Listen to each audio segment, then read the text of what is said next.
1849, Harriet Tubman learned that she was about to be sold, so she decided to escape while she was still in Maryland, next to the free state of Pennsylvania. When the sun comes up and the first quail calls. She left her husband, who was unwilling to go with her, and traveled by foot mostly at night. With old man's a waiting for to carry you to freedom, follow drinking gourd. She made contact with station masters of the Underground Railroad, who guided her to Philadelphia. There she met William Steele, a leading member of the Anti-Slavery Society who helped her get settled. I have a job and my freedom, Mr. Steele, but it isn't enough. My brothers and sister, parents and friends are still human property. There are more than 3 million of my people in slavery. I must go down to the South like Moses to bring my people to freedom. I understand your dedication, Harriet, but all of our conductors are men. Going to the South is terribly dangerous. You are a fugitive. Once you cross the line, you are a slave again. The slave catchers are patrollers, brutal men.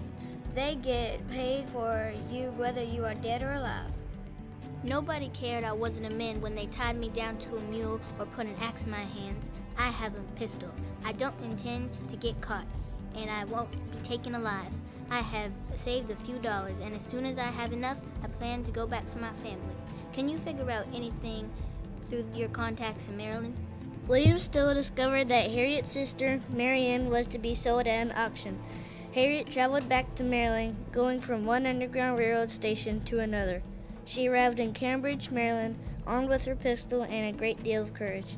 She met Mary Ann's husband, John Bowley, a free black, in a barn. Harriet, I'm so happy to see you, but they already have Mary and our 3 children in the slave pen. The auctioneer is going to sell them this afternoon. Wait until the auctioneer goes to lunch. Write a note saying these 4 slaves were bought by a wealthy planter and that you are going to take them to him. The guards will not expect a forgery. Slaves aren't supposed to read or write. Bring them to the old farmhouse at the edge of town. They're friends. Hide them there till night. Bowley did as Harriet directed, and that night, Mary Ann, her husband, and 3 children got into a small fishing boat in the Bay of Baltimore and sailed to the city of Baltimore, where Harriet met them. The river bank is a mighty good road. Their trees. They slipped out of the city in the night with 3 more fugitive slaves from the shipyards. The sky's overcast. How are we going to find the drinking gourd to point us to the north? We could get lost. No, our father taught us that the moss grows on the north side of the tree. We can feel the trees. By the time they had traveled a few miles on foot, Mary Ann's youngest child was fussy, and one of the fugitive slaves with them was beginning to complain. Mary Ann, give this medicine to Annie. We can't afford for her crying. Sound carries a long way in the woods. Do we have to? Will it hurt her? It's a sleeping potion. She'll be fine. We can't take chances. Are you sure you know where we're going? If we go back now, they may never know we left. I don't want to get caught. I'm heading back. Harriet draws her pistol from her bag and points it at the men. Nobody leaves. Nobody quits. You'll endanger all of us if you do.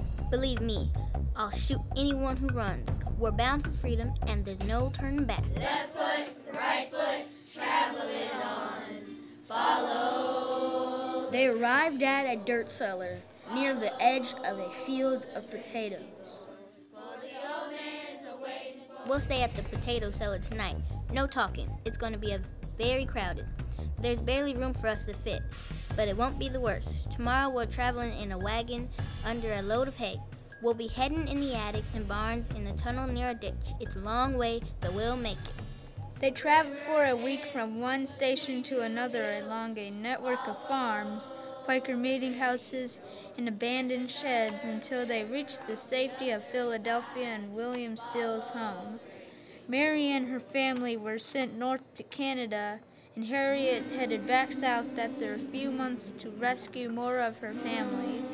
Harriet Tubman made 20 trips into slave states to bring members of her family, friends, and other slaves to freedom. She became known as Moses to the people she helped. She was so feared by slave owners that they offered a $40,000 bounty for her, dead or alive. Follow